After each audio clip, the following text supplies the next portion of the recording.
Kazibari heritage স্টেটে আপনাদেরকে স্বাগত।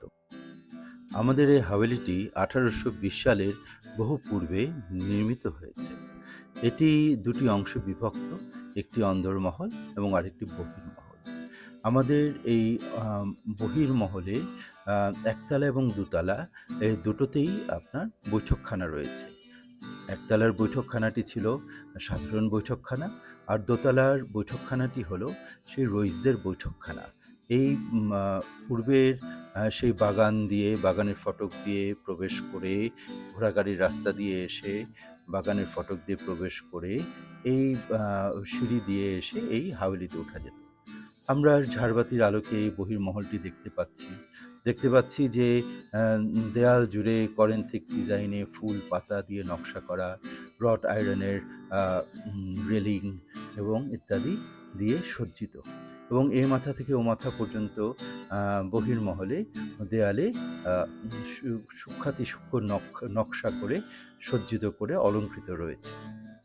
তো রাতের বেলা এই নকশাগুলো ঝাড়বাতির আলোতে এবং রাতের আলো আঁধারির ছায়াতে যেন প্রাণবন্ত হয়ে ওঠে।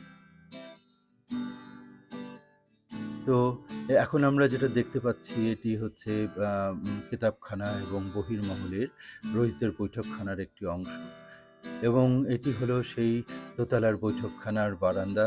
নিচ থেকে যেটি আমরা দেখতে পাচ্ছি আলোতে, ঝাড়বাতির আলোতে আলোকময় হয়ে আছে, এবং এই সিঁড়ি দিয়ে উঠেই তখনকার দিনের রইস মেহমানরা সেই বৈঠকখানার এই বারান্দা দিয়ে গিয়ে সেই বৈঠকখানাতে প্রবেশ করত। তখনকার দিনে অবশ্য মোমবাতি দিয়ে ঝাড়বাতি জ্বালানো হতো, এবং এই সুউচ্চ সিলিং, বিশাল বড় বড় জানলা দরজা, এবং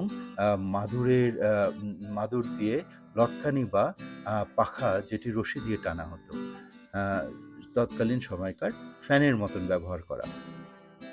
তো এভাবে নিচের বৈঠকখানাটিও সজ্জিত ছিল, উপরের বৈঠকখানাটিও সজ্জিত ছিল খুব সুন্দরভাবে, এবং ছোট ছোট মোমবাতির খোপ দেয়ালে দেয়ালে ছিল, এবং অসংখ্য নকশা দিয়ে রঙিন করে এটি রং দিয়ে এটি সাজানো হতো, এবং বাহিরে থাকতো পাংখাওয়ালা, তারা এই রশিগুলো টানতো, এবং সেই পাংখার বা সেই মাদুরের লটকানির বাতাসে মেহমানরা স্বস্তি বোধ করতেন। তো আমাদের কাজীবাড়িতে এখনও সেই পুরনো নকশা, সেই ঘরগুলো রয়ে গেছে। তো অনেকেই আসেন, দেখে যান। তো আপনারও দাওয়াত থাকলো, কাজীবাড়িতে আপনারা আসবেন, দেখে যাবেন বাসার ইতিহাস, ঐতিহ্য, গল্প, ইনশাআল্লাহ।